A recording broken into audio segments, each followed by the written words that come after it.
action let's go 저 건물을 찾으러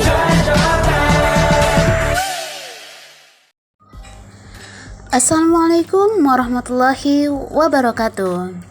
Halo, selamat siang teman-teman semuanya. Gimana nih kabarnya? Masih tetap semangat kan belajar pada mata kuliah media pembelajaran ekonomi dan TIK? Sebelumnya, kenalin nih, nama aku Disa Fadila dengan NIM 2105362.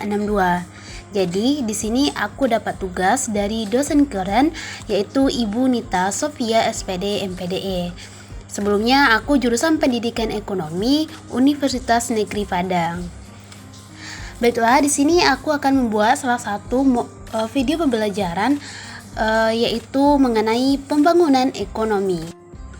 Nah, penasaran kan sama video pembelajaran aku kali ini? Untuk itu, yuk dikepoin. Baiklah teman-teman, pada kali ini aku akan membahas salah satu materi menarik kelas 11 semester 1, yaitu mengenai pembangunan ekonomi. Materi ini menarik karena tentunya kita tidak akan terlepas dari ekonomi, dan kita akan mengetahui bagaimana ekonomi atau pembangunan ekonomi dari tahun sekarang ke tahun berikutnya. Kali ini kita akan membahas 5 indikator inti atau yang akan menjadi tujuan pembelajaran kita nantinya. Yang pertama, pengertian pembangunan ekonomi. Yang kedua, faktor-faktor yang mempengaruhi pembangunan ekonomi. Dan yang ketiga, tujuan pembangunan ekonomi. Yang keempat, indikator keberhasilan ekonomi. Dan yang kelima, masalah-masalah yang terjadi dalam pembangunan ekonomi di negara berkembang. Baiklah teman-teman, kita akan membahas satu persatu indikator inti ini. Jadi disimak ya guys.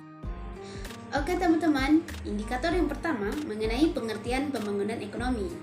Sebenarnya teman-teman, pengertian pembangunan ekonomi menurut para ahli itu banyak sekali.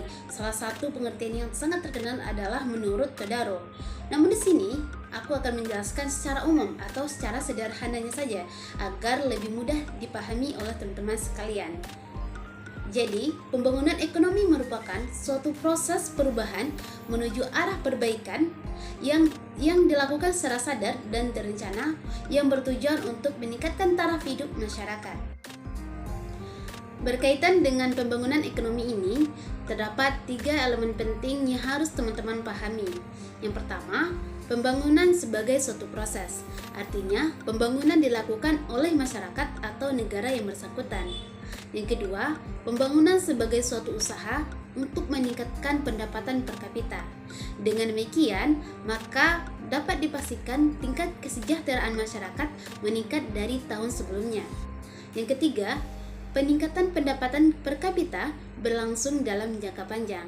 Artinya, suatu negara dapat dilihat bahwa berkembang ekonominya dari peningkatan pendapatan per kapita dari tahun ke tahun.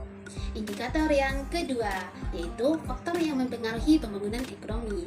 Jadi di sini ada 2 faktor yang mempengaruhinya. Yang pertama, faktor ekonomi dan faktor non-ekonomi. Nah, faktor ekonomi berarti berkaitan dengan hal-hal secara fisik atau berwujud yang ada dalam suatu negara yang bisa digunakan untuk pembangunan ekonomi. Terdapat 4 bagian faktor ekonomi ini. Yang pertama, sumber daya alam, berarti berupa bahan baku atau sumber energi yang diperlukan dalam pembangunan ekonomi. Yang kedua, sumber daya manusia, berarti tenaga kerja yang dibutuhkan dalam pembangunan ekonomi. Yang ketiga, yaitu modal. Dan yang keempat, yaitu teknologi dan kewirausahaan yang nantinya berguna untuk meningkatkan efisiensi dan efektivitas pembangunan ekonomi. Sementara itu, untuk faktor non-ekonomi, yaitu terdapat 3 bagian. Yang pertama, faktor sosial atau yang berkaitan dengan masyarakat. Yang kedua, faktor politik, yaitu berkaitan dengan pemerintahan suatu negara. Dan yang ketiga, yaitu faktor administratif. Oke teman-teman, selanjutnya kita masuk ke indikator yang ketiga, yaitu tujuan pembangunan ekonomi. Kira-kira apa sih tujuan pembangunan ekonomi? Jadi di sini tujuan pembangunan ekonomi yaitu untuk meningkatkan kualitas hidup masyarakat, memperluas distribusi kebutuhan pokok, memperluas kesempatan kerja, meningkatkan pendidikan, memperbaiki karakter bangsa, dan juga meningkatkan pendapatan per kapita, dan lain sebagainya. Untuk lebih paham, teman-teman bisa nih memperhatikan gambar-gambar yang aku sediain di video ini. Pertama kita lihat gambar sebelah kiri, yaitu kualitas masyarakat meningkat. Hal ini terjadi karena pembangunan terjadi secara terus-menerus, pendapatan per kapita meningkat dan masyarakat dapat sejahtera dan meningkatkan kualitas pendidikan dan kesehatannya. Yang kedua, atau yang sebelah kanan dapat kita lihat gambar pendidikan tinggi.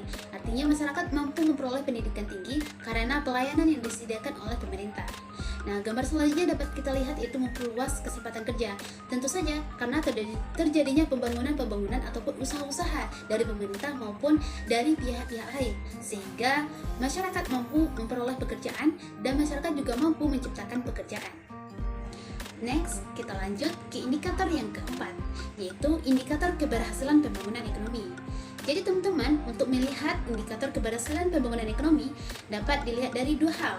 Pertama yaitu indikator moneter dan indikator non-moneter. Sebelumnya kita harus mengetahui apa sih tujuan dari indikator keberhasilan pembangunan ekonomi, yaitu untuk penghitungan dan pengevaluasian apakah pembangunan ekonomi dapat sesuai dengan tujuan yang telah direncanakan sebelumnya. Ayo teman-teman bisa nih memperhatikan gambar-gambar ataupun kurva yang aku sediakan dalam video ini. Nah, untuk indikator moneter berarti berkaitan dengan keuangan, di mana dapat kita lihat pertama meningkatnya pertumbuhan PDB. Di sini menjadi indikator banget dalam keberhasilan pembangunan ekonomi karena dapat dibuktikan dengan peningkatan PDB dari tahun ke tahun. Nah, di sini dapat dilihat dari kurva bahwasanya kurvanya itu bergerak dari kanan atas yang menunjukkan adanya peningkatan dari tahun sebelumnya. Yang kedua yaitu peningkatan pendapatan per kapita. Artinya masyarakat mengalami pendapatan dari tahun sekarang lebih baik dari tahun sebelumnya. Oke, sekarang kita lanjut ke bagian indikator non-moneter, di mana terdapat 4 bagian. Yang pertama yaitu indikator sosial. Nah, kalau untuk indikator sosial digunakan untuk mengukur keberhasilan pembangunan suatu negara. Yang kedua yaitu indeks kualitas hidup masyarakat. Nah, untuk melihat indeks kualitas hidup masyarakat ini bertujuan untuk melihat keberhasilan atau kesejahteraan masyarakat. Yang ketiga yaitu indeks pembangunan manusia atau IPM. Nah, untuk IPM ini tersendiri terbagi atas 3 bagian. Yang pertama bagian pendidikan, kesehatan, dan standar hidup layak, di mana ketiga hal ini harus mengalami peningkatan agar dapat dikatakan bahwa pembangunan ekonomi mengalami peningkatan atau mengalami keberhasilan. Selanjutnya yaitu yang terakhir, indikator campuran, merupakan indikator dari berbagai bidang yang ada di dalam suatu negara tersebut. Oke teman-teman, sekarang kita masuk ke indikator yang terakhir, yaitu indikator yang kelima mengenai masalah-masalah pembangunan ekonomi di negara berkembang. Sebenarnya terdapat banyak masalah pembangunan ekonomi di negara berkembang. Namun di sini kita akan memilih 2 hal yang paling dominan, yaitu pertama kemiskinan dan ketimpangan pendapatan masyarakat. Nah, kemiskinan terjadi karena masyarakat itu tidak mampu memenuhi kebutuhan dasarnya mengenai pangan, sandang, dan papan. Nah, mengenai ketimpangan pendapatan terjadi karena tidak semua masyarakat mendapatkan kesempatan kerja. Yang kedua yaitu masalah pengangguran. Nah, ini merupakan salah satu masalah yang cukup besar di negara berkembang dalam hal pembangunan ekonomi. Nah, untuk mengatasi hal tersebut, pemerintah dan juga masyarakat perlu bersinergi meningkatkan pendidikan dan kesehatan sehingga masyarakat mampu terjun ke dunia kerja dan mampu menciptakan pekerjaan nantinya. Baiklah teman-teman, demikianlah penyampaian materi dari aku mengenai pembangunan ekonomi. Semoga apa yang kusampaikan tadi dapat dipahami dan dapat kita terapkan hal-hal yang bisa kita terapkan, misalkan dalam bidang pendidikan dan kesehatan. Semoga kita bisa menikmati dengan baik layanan pendidikan dan kesehatan yang diberikan oleh pemerintah, sehingga harapannya pembangunan ekonomi di Indonesia tahun berikutnya dapat mengalami peningkatan. Baiklah, mungkin itu saja dari aku. Terima kasih atas perhatiannya. Wassalamualaikum warahmatullahi wabarakatuh.